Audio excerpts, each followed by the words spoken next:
Hi and welcome to Silverstone Museum social channels for our first video of 2025, and we've got something a little bit special, one of our most popular vehicles here at the museum, and I'm going to take you back to 2009, a Formula One World Championship that went down in history because of the Brawn Formula One team.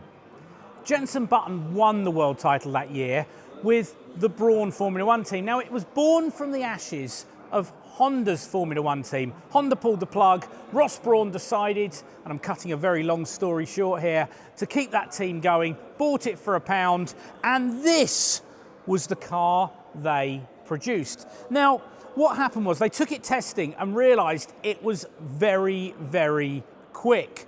They went racing and were incredibly successful through the beginning of the 2009 season. By the end of 2009, the other teams, the Red Bulls, the McLarens, the Ferraris, had all caught up.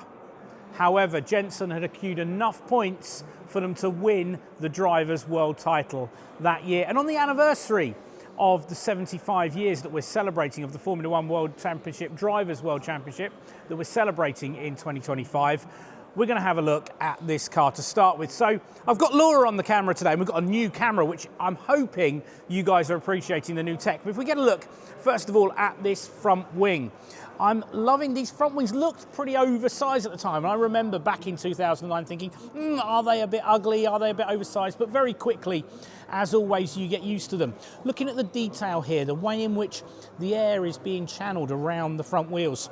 And you've got all the movable components that you can see really clearly here. And where we've got this car displayed at the museum, you can get right up close to this front wing, get some great photos, and have a look at some of the details. If we just bring the camera up a little bit, we can see that number 22 that Jenson Button used. In fact, geeky fact, number 22 was actually the previous year's world champion. Lewis Hamilton used 22 in 2008. 2010, though, the driver running 22 wasn't quite so successful. Pedro Della Rosa used that number. He didn't win the title in 2010. We've got the little pitot tubes here. You've got the little aerials giving that all-important data back to the pits. One of the things the Brawn car was really known for was these little aerodynamic spinners that sit on the inside of the wheels here at the rear and the front of the car. Again, another little feature that you can get really close to here at the museum. As we bring our camera over the front wheel and along the chassis, we can start to see the development of these barge boards, which had got very, very complicated at different points, at different moments in time. But we're starting to develop them to channel the air underneath the radiators onto the floor of the car and around the car. We're going to bring the camera just over the top of the cockpit here. We've got our medical light and our neutral button here. But inside the car, if we just get Laura to see the camera inside, you can see, first thing is this very special tartan seat. Now, the reason this seat's in there is this car was used at one of the Goodwood celebrations, and this team was bought by Mercedes in 2010. This was a kind of tribute to Mercedes. They always ran their old cars back in the 1950s with this silver tartan colour in them, so that's a tribute to their team. If Laura can just get the camera in there, you can actually see the Brawn chassis plate right down there. I'm not sure if we can get that in there. You've also got the head restraint here.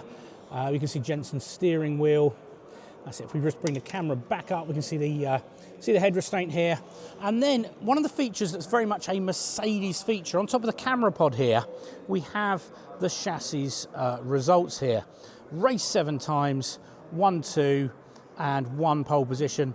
And we've got the Abu Dhabi race flag. That was the last race that this car took part in. That was the last race of the 2009 World Championship. In fact, that was the first ever race to happen at the Yas Marina circuit in Abu Dhabi. So quite a special little element to it there. If we bring the camera down to the rear, you see how everything is focusing around the diffuser. You can see the exhaust outlet, slightly different to some of our modern Formula One cars. But importantly, this was part of the regulations where things sat, but it was rare the back of this car things got really interesting. Now, we're going to try and get the camera down here because this car had a special diffuser feature, and this was the reason why this car was so quick. It was able to create, with the double diffuser section that it had here, an extra layer really of downforce, and it meant the rear of the car got extra grip the whole aerodynamic effect of the entire car was enhanced, and that's why it was so quick. And this was the bit that actually other teams took a while to copy. And it was then Red Bull really got on the bandwagon with it, and of course were very successful, winning the next 4 World Championships after this car did. It's a lovely, lovely vehicle to have here, really special. It only ran for 1 season, the Brawn team, in Formula 1 back in 2009, and it's here at the Silverstone Museum for all our visitors to get up close to.